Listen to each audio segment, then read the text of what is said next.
السلام علیکم ورحمۃ اللہ وبرکاتہ نحمدہ ونصلی علی رسولہ الکریم اعوذ باللہ من الشیطان الرجیم بسم اللہ الرحمن الرحیم ان اللہ وملائکتہ یصلون علی النبی یا ایہا الذین آمنوا صلوا علیہ وسلموا تسلیما اللہم صلی علی سیدنا حبیبنا شفیعنا مولانا محمد وعلی آلہ واصحابہ وازواجہ وذریاتہ واہل بیتہ اجمعین اما بعد فقد قال اللہ تبارک و تعالی فی القرآن المجید والفرقان الحمید اعوذ باللہ من الشیطان الرجیم بسم اللہ الرحمن الرحیم ولا تقولوا لمن يقتل في سبیل اللہ اموات بل احیاء ولکن لا تشعرون صدق اللہ العظیم وصدق رسول النبی الکریم۔ ناظرین محترم،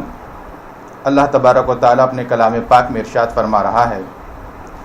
وَلَا تَقُولُوا لِمَن يُقْتَلُ فِي سَبِيلِ اللَّهِ أَمْوَاتٌ، اور جو لوگ اللہ کی راہ میں شہید ہوئے ہیں، قتل کیے گئے ہیں، تم انہیں مردہ مت کہو،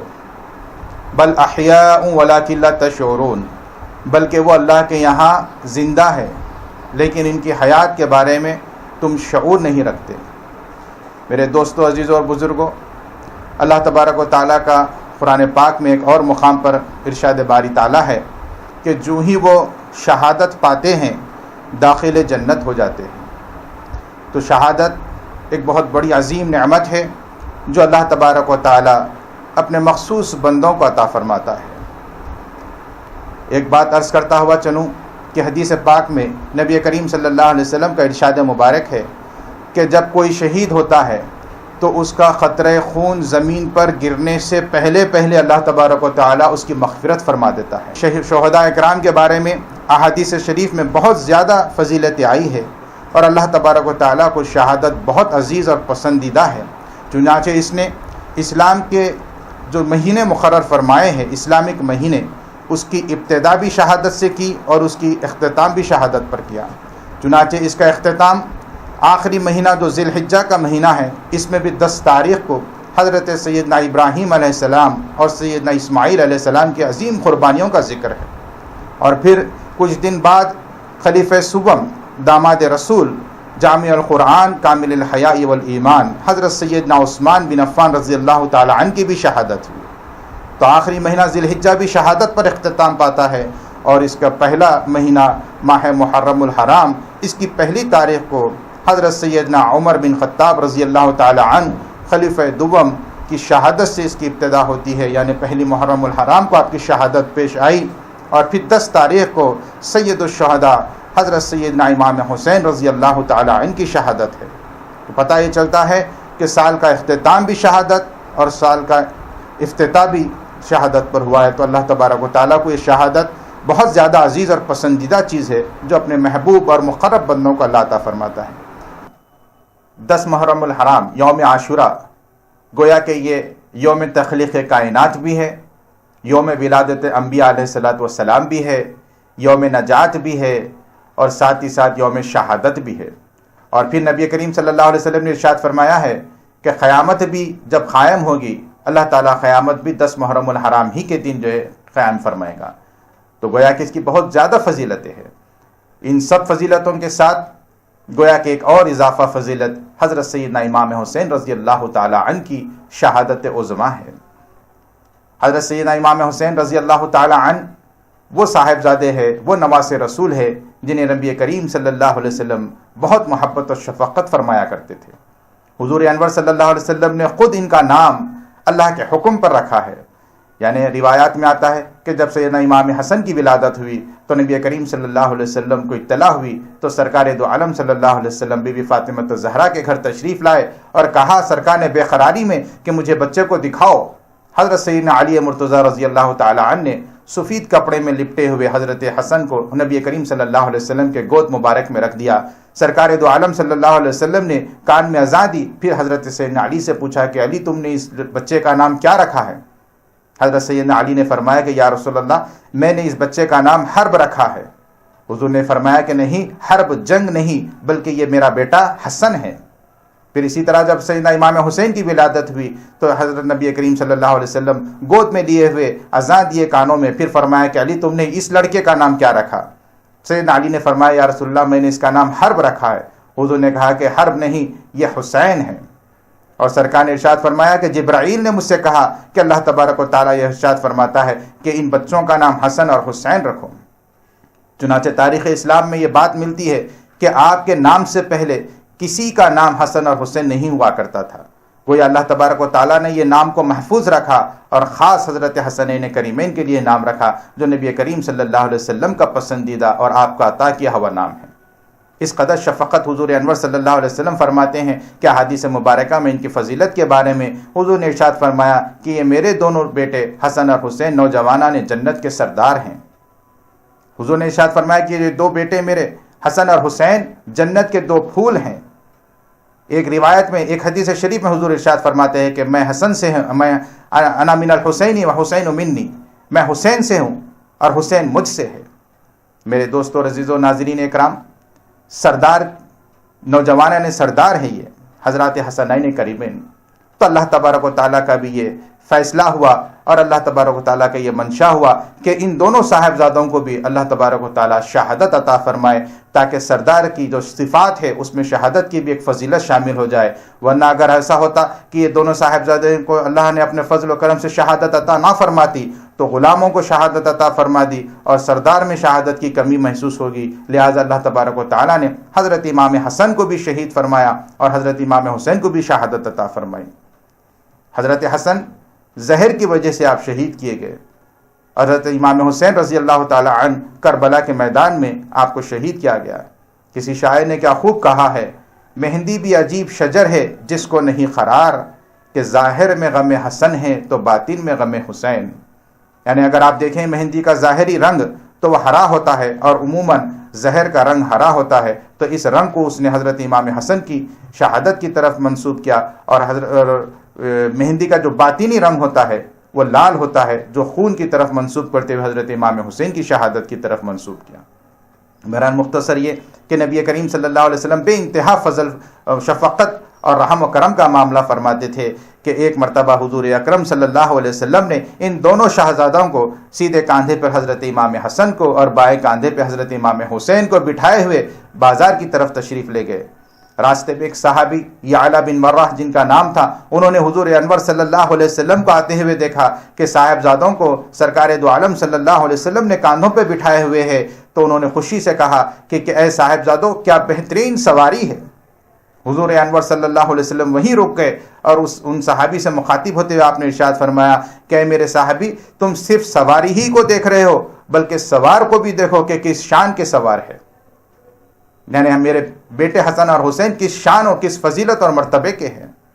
حضرت سیدنا امام حسین رضی اللہ تعالی عنہ کی یہ محبت سرکار دو عالم صلی اللہ علیہ وسلم کی جو آپ فرمایا کرتے تھے، صحابہ اکرام کا بھی یہی حال تھا، اور ہر وقت صحابہ اکرام نبی کریم صلی اللہ علیہ وسلم میں صاحبزادوں کی بہت ادب و احترام کرتے تھے۔ حضرت معاویہ رضی اللہ تعالی عنہ جو جلیل القدر صحابہ میں شامل ہے، اکثر وہ حضرت امام حسین کے نالین کے خاک کو صاف کیا کرتے تھے۔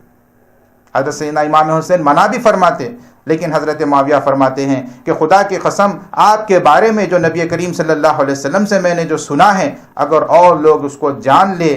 تو میں سمجھتا ہوں کہ وہ اپنی گردنوں پر آپ کو بٹھا کر سواری کرائے۔ حضرت عبداللہ ابن عمر رضی اللہ تعالی عنہ کا ایک مرتبہ حضرت حسین سے مقابلہ ہوا، یعنی دوڑ کا مقابلہ۔ حضرت سیدنا حسین رضی اللہ تعالی عنہ کم عمر تھے حضرت عبداللہ ابن عمر سے، دوڑ میں وہ جیت گئے، تو حضرت امام حسین نے کہا کہ عبداللہ ابن عمر تم ہمارا کیا مقابلہ کر سکتے ہو، تم تو ہمارے نانا جان کی غلاموں کی اولاد سے ہو۔ حضرت عبداللہ ابن عمر یہ بات سن کر حضرت عمر کے پاس گئے اور کہا کہ بابا جان، حسین نے آج مجھ سے یہ کہا ہے۔ سیدنا عمر رضی اللہ تعالی عنہ حضرت سیدنا امام حسین کے گھر تشریف لاتے ہیں اور حضرت امام حسین کا ہاتھ پکڑ کر روض اقدس صلی اللہ علیہ وسلم پر لے کر آتے ہیں اور کہتے ہیں کہ بابا جان، کہا کہ بیٹے یہی بات اپنے نانا جان کے سامنے کہہ دو تاکہ کل قیامت میں مجھے فخر محسوس ہوں کہ میں آپ کے نانا جان کے غلاموں کی اولاد سے ہوں۔ ایک مرتبہ سیدنا عمر خطاب فرما رہے ہیں، منبر پر چڑھے ہوئے ہیں، حضرت امام حسین آ کر کھڑے ہو جاتے ہیں اور دور سے حضرت عمر کو فرماتے ہیں کہ اے عمر اس ممبر سے اتر جاؤ، یہ میرے نانا جان کا ممبر ہے اور آپ اپنے بابا کے ممبر پر چلے جاؤ۔ اللہ اکبر، دبدبے فاروقی سے آپ واقف ہے۔ حضرت عمر اس وقت خلیفہ وقت ہے، ان کے جلال اور ان کے روب داپ اس قدر تھا کہ بڑے بڑے بادشاہوں کی نیندیں حرام ہو گئی تھی۔ ایسے خلیفہ وقت سے حضرت امام حسین فرماتے ہیں تو حضرت عمر رضی اللہ تعالیٰ عنہ ممبر سے اتر جاتے ہیں اور حضرت حسین رضی اللہ تعالیٰ عنہ کے پاس آ کر آپ کی ٹھڈی کو ہاتھ لگا کر مسکراتے ہوئے کہتے ہیں کہ بیٹے آپ نے بالکل صحیح کہا ہے، یہ آپ کے نانا جان ہی کا ممبر ہے، میرے باپ کا تو کوئی ممبر ہی نہیں ہے۔ اس قدر محبت، اس قدر شفقت فرمایا کرتے تھے تمام صحابہ اکرام۔ تو میرے دوستوں، عزیزوں اور بزرگوں، مختصر بات یہ ہے کہ سیدنا امام حسین کی جو شہادت ہوئی ہے 10 محرم الحرام کو، آپ اس وقت دیکھیے کہ حضرت امام حسین رضی اللہ تعالی عنہ کا عمل کیا تھا، اور اس دن آپ کس لمحات میں اپنے اوقات کو گزار رہے تھے، شہادت سے پہلے آپ کے کیا انداز تھے۔ اس دن آپ روزے سے تھے اور پھر ساتھ ہی ساتھ آپ نے نماز کی حالت میں، سجدے کی حالت میں شہادت پائی۔ تو لہٰذا اس میں ہمارے لیے ایک بہت بڑا سبق ہے اور ان حسینیت کا ایک تقاضا ہے اور ان لوگوں کا ایک طریقہ ہونا چاہیے جو حضرت امام حسین کو چاہنے کا دعویٰ کرتے ہیں کہ اس دن کثرت سے جو ہے نوافل پڑھے اور روزہ بھی رہے، نہ کہ بازاروں میں گھومتے پھرتے شربتیں یا مٹھائی وغیرہ جس طرح دشمنان قاتلان حسین نے خوشی منائی تھی، اس طرح اس دن کو مت گزاریے۔ بہرحال اللہ تعالیٰ سے دعا ہے کہ تڑپنے پڑکنے کی توفیق دے، دل مرتضیٰ سوز صدیق دے، قوت عشق سے ہر پست کو بالا کر دے، دہر میں اسم محمد سے اجالا کر دے۔ اے اللہ، اہل بیت اطہار کی محبت ہمارے دلوں میں ہمیشہ قائم رکھ اور ان کی غلامی میں ہمیں اس دنیا سے رخصت فرما۔ وآخر دعوانا الحمدللہ رب العالمین۔ اللہ تبارک و تعالیٰ نے قرآن پاک میں 4 مہینوں کا ذکر فرمایا ہے کہ یہ 4 مہینے حرمت والے مہینے ہیں، رجب، ذی قعدہ، ذی الحجہ اور محرم الحرام۔ یہ 4 مہینوں کو اللہ تعالیٰ نے حرمت والے بیان فرمایا ہے، یعنی ان مہینوں میں قتل و قتال روکا جاتا تھا، نہیں کیا جاتا تھا، بلکہ اس کا بہت ہی احترام اور حرمت کی جاتی تھی۔ لیکن افسوس کی بات کہ ہم میں چند ایسے بھی لوگ ہیں جو محرم الحرام کو منحوس مہینہ سمجھتے ہیں، جو حقیقت میں بالکل غلط ہے۔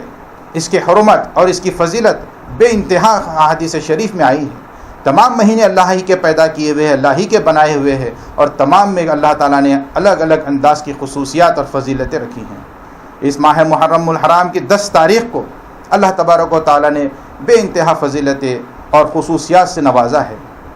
ایک تو سیدنا امام حسین رضی اللہ تعالیٰ عنہ کی شہادت واقع ہوئی، اس سے پہلے انبیاء علیہ الصلوۃ والسلام کے کئی بڑے بڑے اہم واقعات کو اللہ تبارک و تعالیٰ نے 10 محرم الحرام ہی کو پیش فرمایا۔ چنانچہ حدیث میں آتا ہے کہ کائنات کی تخلیق کو اللہ نے، یعنی سورج اور چاند کو، قلم کو، عرش کو، سمندر کو، حجر و شجر کو، جنت کو اللہ تبارک و تعالیٰ نے 10 محرم الحرام ہی کو پیدا فرمایا۔ اور اسی کے ساتھ حضرت آدم علیہ السلام کی تخلیق بھی اللہ تبارک و تعالیٰ نے 10 محرم الحرام کو فرمائی، اور حضرت آدم کو جنت میں داخل بھی 10 تاریخ کو ہی کیا۔ پھر حضرت آدم جنت سے نکالے بھی گئے 10 تاریخ کو، اور حضرت آدم نے جو دعا کی تھی اور جو توبہ فرمائی تھی، آپ کی توبہ کو بھی اللہ نے قبول فرمایا 10 محرم الحرام ہی کو۔ میرے دوستوں، عزیزوں اور بزرگوں، حضرت نوح علیہ السلام کی کشتی جو مسلسل 6 مہینے پانی میں تیر رہی تھی، اللہ تبارک و تعالیٰ نے جودی پہاڑ پر 10 محرم الحرام ہی کو ٹھہرایا۔ اسی طرح حضرت ابراہیم علیہ السلام کا واقعہ ہے کہ آپ آتش نمرود میں 10 محرم الحرام ہی کو ڈالے گئے، اور اللہ تبارک و تعالیٰ نے آپ پر آگ کو گلزار بنا دیا۔ مختصر وضاحت کرتا چلوں کہ اللہ تبارک و تعالیٰ قرآن پاک میں ارشاد فرماتا ہے کہ اللہ نے خود راست آگ کو حکم فرمایا، یا نارو کونی بردن و سلامن علی ابراہیم، اے آگ ٹھنڈی ہو جا سلامتی کے ساتھ صرف ابراہیم پر۔ مفسرین اکرام یہاں پر ایک لطیف بات بیان فرماتے ہیں، تفصیل میں گئے بغیر مختصر انداز سے اختصار سے کہہ دیتا ہوں کہ حضرات مفسرین اکرام فرماتے ہیں کہ اللہ تبارک و تعالیٰ نے یہاں پر راست حکم آگ کو دے رہا ہے کہ یا نارو کونی بردن و سلامن علی ابراہیم، کہ آگ ٹھنڈی ہو جا، اس قدر ٹھنڈی نہیں کہ میرا خلیل اکڑ جائے، سلامتی کے ساتھ، سلامن علی ابراہیم، اور صرف ابراہیم پر ٹھنڈی ہو جائے۔ اگر علی ابراہیم اللہ تعالیٰ کا ارشاد نہ ہوتا تو ساری دنیا کی آگ ٹھنڈی ہو جاتی، پھر ہمارے لیے زندگی گزارنا بہت مشکل ہو جاتا۔ بہرحال مختصر یہ کہ اور دیگر انبیاء علیہ الصلوۃ والسلام کا بھی واقعات ہے، جیسے کہ حضرت یعقوب علیہ السلام کی گئی ہوئی بصارت کو بھی اللہ تبارک و تعالیٰ نے 10 محرم الحرام ہی کے دن واپس پلٹایا۔ حضرت یوسف علیہ السلام کنویں سے 10 محرم حرام ہی کو نکالے گئے، اور حضرت زکریا نے جو دعا فرمائی تھی لڑکے کے لیے، اللہ قرآن میں ارشاد فرماتا ہے یا زکریا انا نبشرک بغلام اسمہ یحییٰ، اے زکریا ہم تمہیں ایک لڑکی کی خوشخبری دیتے ہیں جس کا نام یحییٰ ہوگا۔ حضرت یحییٰ کی بھی ولادت اللہ تبارک و تعالیٰ نے اس ماہ محرم یعنی 10 تاریخ ہی کو اللہ تعالیٰ نے ولادت فرمائی۔ اسی طرح حضرت یونس علیہ السلام مچھلی کے پیٹ سے نکالے گئے، 10 محرم الحرام ہی کو نکالے گئے۔ اور حضرت موسیٰ علیہ السلام کے بارے میں آتا ہے کہ حضرت موسیٰ علیہ السلام کو بھی اللہ تبارک و تعالیٰ نے فرعون اور اس کے لشکر سے نجات عطا فرمائی، اور حضرت موسیٰ علیہ السلام کو نجات دی اور فرعون کو سمندر میں غرق کر دیا۔ کہ روایت میں آتا ہے کہ حضرت موسیٰ علیہ السلام کا وفات بھی 10 تاریخ کو ہوئی، اور موسیٰ علیہ السلام کی ولادت بھی 10 تاریخ کو ہی ہوئی۔ بہرحال مختصر یہ کہ اور دیگر کئی ایسے واقعات ہیں جو حضرت پیغمبر علیہ الصلوۃ والسلام سے خاص نسبت ہے۔ ان سب کے ساتھ سید الشہداء حضرت سیدنا امام حسین رضی اللہ تعالی عنہ کی بھی جو وفات ہوئی، جو شہادت عظمیٰ ہوئی ہے، وہ بھی 10 محرم الحرام ہی کو ہوئی ہے۔ بہرحال مختصر یہ کہ یہ مہینہ اور اس کی 10ویں تاریخ بہت ہی مبارک و مسعود ہے۔ نبی کریم صلی اللہ علیہ وسلم نے اس دن روزہ رہنے کا ہم کو حکم فرمایا ہے کہ آپ نے فرمایا کہ 10 محرم الحرام کو روزہ رہو، ہو سکے تو 9 تاریخ اور 10 تاریخ 2 دن رہو، یا 10 اور 11 کو رہو۔ بہرحال حضور نے یہ چاہا کہ یہود و نصارہ کی مشابہت نہ ہو، چنانچہ رسول اکرم صلی اللہ علیہ وسلم نے 2 دن روزہ رہنے کا حکم فرمایا تاکہ ہم یہود و نصارہ سے سبقت لے جائے اور ان جیسی مشابہت نہ ہو۔ رمضان المبارک کے روزے فرض ہونے سے پہلے یہ روزے فرض ہوئے تھے، بعد میں جب اللہ نے رمضان کے روزوں کو فرض کر دیا تو حضور نے فرمایا کہ اس کو بطور نفل روزہ رہو۔ بہرحال مختصر یہ کہ اس کے بے انتہا فضیلتیں ہیں، جتنی فضیلتیں ہم بیان کریں کم ہیں۔ لہٰذا میں تمام عالم کے مسلمانوں سے خواہش کرتا ہوں کہ اس مبارک دن کی قدر کرے اور اس کو عبادتوں میں گزارے۔